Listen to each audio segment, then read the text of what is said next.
Hey guys, welcome to our channel. We are the Movie Cavaliers. Today we're going to be reviewing A Quiet Place. This is going to be a spoiler review and discussion. My name is Dylan, this is Dan. So if you guys like A Quiet Place, you want to learn about it, want to talk about it, this is a place to be. We're going to be playing over some Rocket League gameplay, so let's get into it.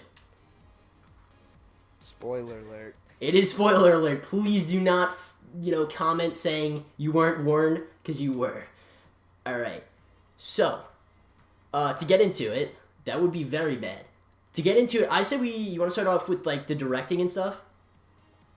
Oh, of course. The directing was so good by John Krasinski. I guess, actually, we should say the cast of this movie. You have John Krasinski, Emily Blunt, Millicent Simmons, Noah Jude, and Cade Woodward. All really good, especially the kids were, they were phenomenal. They were really, really good. Oh yeah, and that's literally the only 5 characters in this movie, aside from that old guy. Like, it's literally only 6 characters. Yeah, it's nuts what they were able to do. Yeah, it's... One dies, my bad. Yeah, one does die, so I guess we can talk about that first. The one that died, the little kid, his name was Cade Woodward. He dies pretty early on in the movie, but the way they do it was incredible. I was not expecting it at all.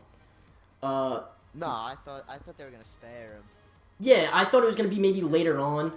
You have that bridge scene where John Krasinski's chasing after his little kid, who, not gonna lie, was being kind of a dumbass playing with that toy, and he got snatched. He got freaking snatched. Freaking the daughter, just like after they say no. Yeah, give him the batteries. She's like, you know what? Here's the batteries, bud. Yeah, not gonna lie, the little kid kind of had it coming, but I thought it was done really well, and the kid's performance, even though he was in it for a short time, was really, really good. And another part with that scene was the deaf girl's perspective, Millicent Simmons, who's actually deaf in real life, so that aided her performance. What did you think of that, Dan, with how they were, like, directing that, with it being quiet? I'm not gonna lie, if I didn't know she was deaf in real life, like, I don't think I would have known that, what they were trying to go for there, but that was just, like, so different, and it was so good. Yeah, like... Unexpected, too. Yeah, the way they cut the sound out when they showed her, to show how deaf she was. Like, she couldn't hear anything. In a world where it's all about being quiet, she couldn't tell how quiet she was being. And that's why her character was so good, in my opinion. That's such a scary prospect, too, to think about. Like, everything in this world is now relying on sound. And you can't hear anything. Yeah, it's pretty nuts. Another part of the directing that we both talked about and we both agree with, horror movies, you're so used to them being so stupid and the characters you just don't care about. In this movie, it is incredibly smart. John Krasinski, who also helped to write this, and the other writers did a great job. This was really smart and done really well. Yeah, it's like not even a horror movie almost. Like, the story just does not feel like a horror movie. You got the horror tropes in there, sure, but like, the base story and characters, it's like, this is not a horror movie. It should not be in the horror drama. No. Genre, rather. It's like one of the things, like, I know I was thinking about, and I think you were too, is Emily Blunt is actually pregnant in the movie, and the whole time I was like, well, I don't see how this is really going to play out. Yeah, it's stupid. Yeah, because you're like, how is she going to give birth and not get killed? And right when you think, oh, okay, this is a stupid plot, or it's not going to work out the way you hope, you realize how smart the writing was. John Krasinski is a great father. He's a survivor of the freaking apocalypse, man, because his plan was phenomenal. With that underground bunker, the firework, the firework display he made to attract the monsters, it was all just so smart. Yeah, it was genius. It's like, that's why you can tell this man is surviving so long and his family. Yeah, he planned every single thing ahead, like the sand for them to walk on so they don't make a sound. They walk barefoot so that way they could feel if they're walking on like a leaf or something. Like, everything was just so well done. Yeah. Thought out. So many other directors and writers would have had it that, okay, monsters are coming, they're just going to kill people. The people are going to try to kill the monsters. Let's not even worry about the writing. Let's just go into it. And that's not this movie. It's not that at all. No, not at all. Another piece of the directing, moving away from, just the writing, was the sound quality of this movie. The sound design was incredible.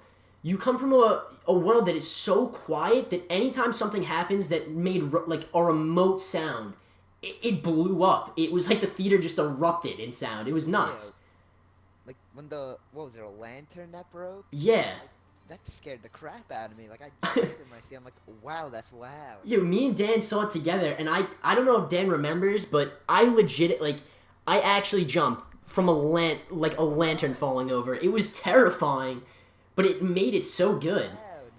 That's another thing, guys. Like I definitely like recommend you see this in theaters because just for the sound design alone, you're gonna get a better experience with those speakers as opposed to like your TV speakers. It's just not gonna be the same.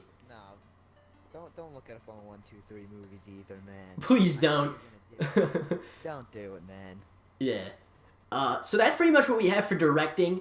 If we go on to acting and characters, I guess I can start out by saying that the characters, even without talking, are able to express so much emotion. And you gotta give the kids credit for that. I'll say their names again. Millicent Simmons, Noah Jupe, and Cade Woodward. Even though the younger son, Cade Woodward, died pretty early, like we said, they all gave great performances. No, they totally did.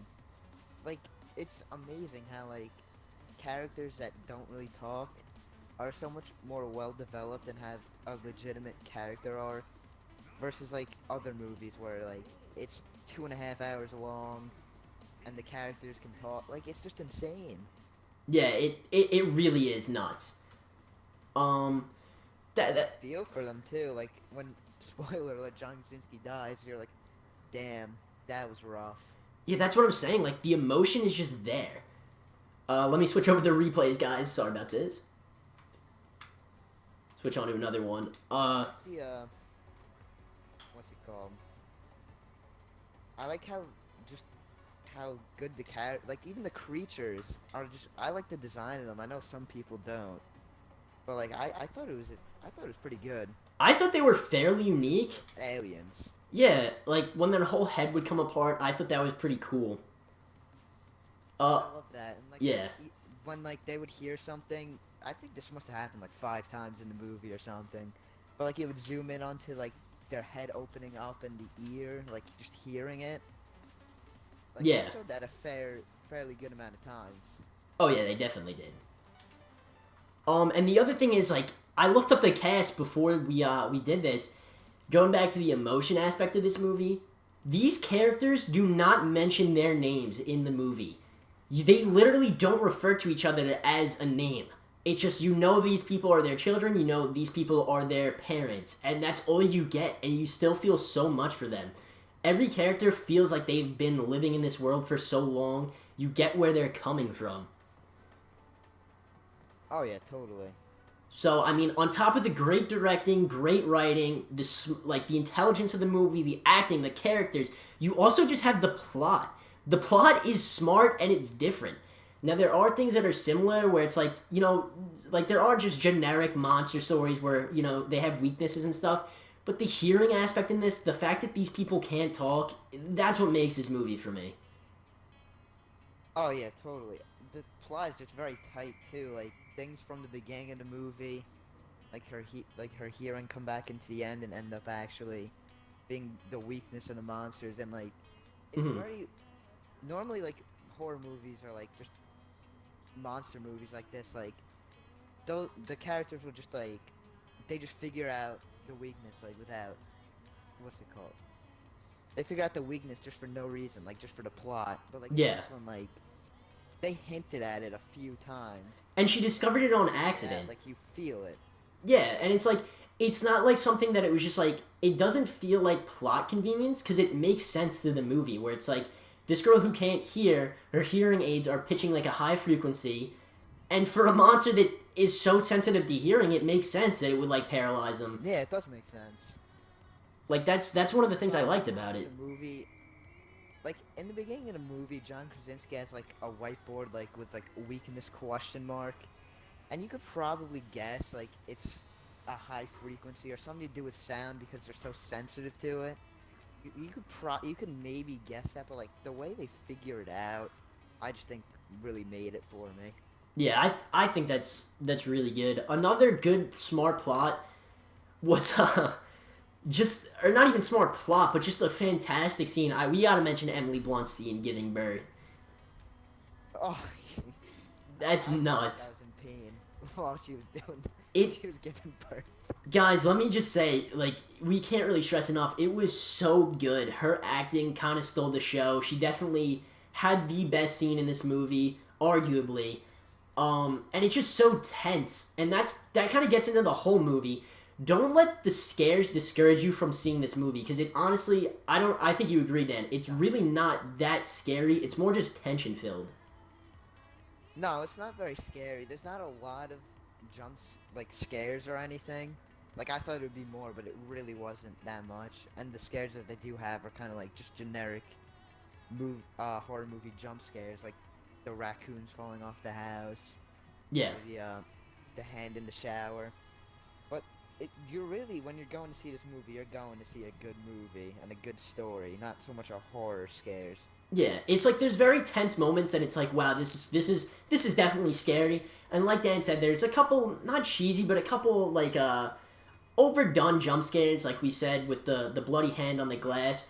But it's like it didn't bother me because it did feel like it felt natural to the story, and you can't really blame him for doing that with how good the No, movie you is. can't. I guess we could go into talking about some of these generic jump scares and stuff. Even though it didn't take anything away from me, we could go into some of the plot holes we had, or some of the questions or things we didn't like, because we don't want to be too biased. Even though we did love this movie, so that Yeah, you gotta be fair. yeah, so like talking about the raccoons and that jump scare, it's like that's one question I personally had. I don't really see how any animals are left alive, especially since all the humans are dead. The animals have to be so loud, so I don't know, I just found it kind of weird that the raccoons were even able to be there in the first place. Um Yeah, I personally didn't think of that until you mentioned it earlier, but it is a fair question because animals like raccoons, they're gonna make noise. yeah. Another thing we mentioned, Dan mentioned this beforehand. Why weren't they living in the bunker sooner as opposed to just having the baby? Because we completely saw it Yeah, did cancel out the that's a good sound. question. So it's like, why wouldn't they just spend most of their day in there if the monsters or aliens, I guess, couldn't hear it? That's one of the questions Yeah, we had. I don't understand that. Yeah, that's one thing. Another one we had is let me just see here. Why aren't they living by the waterfall, or at least spending more time there? The waterfall scene, let me just say, was great. I loved that. Was the first time we got to see dialogue between them, and it was a great scene because you got scared at first, but then it kind of went Yeah. away because you're like, wow, this is actually kind of cool. Cancels out the sound. But for me, And the water was very loud too, which I yeah, liked. for me, and I know a lot of people talk about this too. I've heard reviews on YouTube talking about this. Why didn't they just spend more time or even live there by the waterfall? If it cancels out that much sound, you could say, well, they have the house, they have the farm, they have electricity and water back at their house, so that I guess could be why. And my Say like they might not have like the materials or anything to like build like a little shack or something, or like it's just not worth it. yeah, no, I completely see that. My last thing, kind of question or not even complaint, but yeah, I guess question would be why they were letting their children kind of just roam free throughout like the farm and their stuff, because it kind of shows like like the scene where Millicent Simmons is literally just lying down sleeping on a beach. It's like she's deaf, so she can't hear anything to begin with, and she's got her eyes closed too. And these monsters are clearly roaming around their farm. You know what I'm saying? Like they know they're there. So it's like Yeah. I don't know why they let them do that. I don't know. Those are some of the nitpicks I had. Didn't detract. I've got another question. Yeah, go I've ahead. got another question. So this one I noticed like in the theater, like first 20 minutes. So the movie starts out with like day 89 or something. Yeah. That's when the kid died. And then I was like, oh okay, maybe maybe they did not plan for Emily Blunt to be pregnant. She was just pregnant going into it. But then they flash forward to day like 450 or I don't even know. And I'm like, why would you have sex and knowingly conceive a child when you have to be quiet? Like a baby's gonna make noise. How do you have sex that quietly? That's another decent question that I've been wondering. No, yeah, That definitely makes sense. The It's just like for a guy who planned so far ahead, John Krasinski, like in the movie, his character, he did not plan well enough apparently. Yeah, no, I definitely see that. I don't know. Those are really all the nitpicks I have. Like I said, like they are nitpicks. They really don't detract from the movie, but we don't want to be completely biased towards it because we do want to judge it as a film. The last, one of the last big things I want to talk about, going back to John Krasinski's direction. I was talking to Dan beforehand about this. The scene where the little kid, let me see his name, Noah Jupe, and John Krasinski are walking back from the waterfall area. You see that the woman is dead on the ground. Her guts are coming out, and they work so well around this PG-13 rating. So basically, I noticed that instead of just cutting out and not showing us the woman's guts because they clearly were there, we are in the perspective of this kid Noah Jupe, and it's almost as if John Krasinski shoulders off Noah Jupe from that image, and in doing so, he's shouldering off the audience from it. So, like, I don't know if you guys know what I'm saying by that, but he's shouldering off the audience from seeing that as opposed to just completely cutting the scene and switching to a different image, which I thought was really cool. Yeah, and an extension to the being smart with the PG-13, I actually like more that they didn't show, like, they didn't make it rated R in order to show the people dying. Because, like, I think it's more effective when the creatures just snatch, like, John Krasinski or the little kid. And, like, it's implied they're about to get ripped to shreds. Yeah. I like that more, honestly. Yeah, that's pretty much the ending. I guess we could end off on the ending. I personally love the ending. I thought it was really good. It had... Yeah, I love that they imply what's gonna happen, but they don't show it. Yeah, because, like, there's some viewers, like, I don't want to be, like, judge people or anything, but there's some viewers who kind of, like, made the complaint, well, why didn't they just start shooting all the things, or why didn't they show them attacking all of the aliens? And it's like, because that's not what this movie is. It's too smart for that. It's way too smart for that. So they imply it. We kind of know what's gonna happen, but we don't need to see a whole action sequence at the end of a really tense, horror family movie. We just don't need that, in my opinion. No. And that's kind of my last thought on it. Away from the story. Yeah, that's what I feel like. They were so smart and so conscious. The entire movie just stay quiet, which I was actually a little surprised that they actually managed to stay quiet the entire movie. Yeah, me too. They just went into like a final act just being Emily Blunt shooting up some creatures. It would kind of feel out of place. Yeah, I definitely agree. Do you have any more points you want to bring up? Anything else you're thinking about? No, other than I just love John Krasinski's sacrifice. Yeah, I completely forgot to mention that. Where he just screamed. Yup, that scene was so good. Kids. Because there's Do the... you think, Go ahead. with respect to the kids being in the car, do you think they planned that route for the car to drive in? That's... In case something happened? I noticed that in the movie. I definitely do think that truck was placed there on purpose. If you guys recall what we're talking about, because John Krasinski had such an intelligent plan for when his wife was giving birth, Yeah. that it makes sense to me that he would place that truck there, maybe while he still had gas. That way, after they lit off the fireworks, they would have an escape route back to the house to get away from there. Because that truck rolled so perfectly down their street to their house. Like, that would just be too convenient for a movie this smart. Yeah, I think it was, and I think it just had the intelligence not to blatantly say this is part of our plan. Like, it's one of those more subtle things that you just pick up on. And that whole scene was so good. John Krasinski's death was fantastic.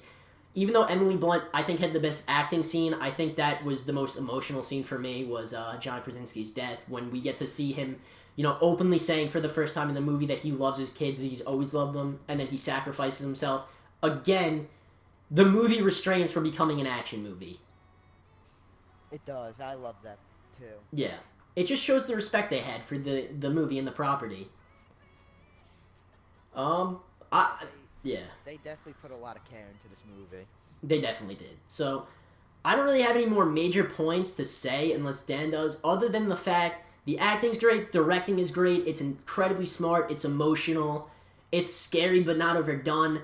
Pretty much everything about this movie hits besides the nitpicks, and I guess that's pretty much where I'll end off. Yeah, I would say the last thing I'd mention is that on home video, like watching it at home, whether you watch it legally or illegally, it's not going to be as good. Yeah, it's definitely not. Nothing else. And we bring that up. Yeah. Being in a theater where everyone's silent and like everything's going on with it being silent and everything's so it's a experience. I would say you have to be in a theater to truly. Yeah, I completely agree.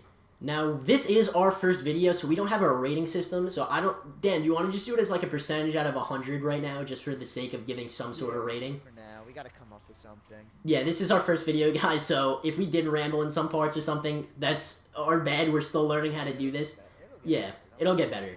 But just press that subscribe button, give it a like, and then oh yeah, make it better. Don't worry. This channel is all about more discussions and just movie talks as opposed to just like tight knit reviews. At least that's how we want to view it. Obviously, like, but we're gonna do some reviews though. Yeah, well, yeah. Movies coming out, like, there's this little movie coming out in the end of April. I don't know if you've heard of it. No, Infinity War. I've never heard of that. Avengers: Infinity War. Never heard of that, man. It's a low budget movie. Oh yeah, very low budget. I guess if we do it out of 100, just for now, just for the time being, I would easily, out of 100%, give this movie a 90%. Easily. This is, I would say, my favorite. Oh, dude, you go hot. This is easily my favorite movie with, not in 2018, but just within the past year. Within the past 12 months, this is my favorite movie. I would give it, yeah, I would give it a 90. I'd give it a 90. What would you give it? This is definitely the best movie I've seen in a while. Just everything seemed to hit, aside from like a couple plot holes, but that's kind of inevitable with a film like this. There's no way you can just not have a plot hole with a film about everything relying on silence and all that. Yeah. I would probably go with a 94. 94. Out of 100. Yeah, so you guys heard it. We're giving this, 90s to mid-90s out of 100%. We love this movie. You guys definitely need to go see it. So with that being said, stay tuned for more videos. I guess we'll see you guys later.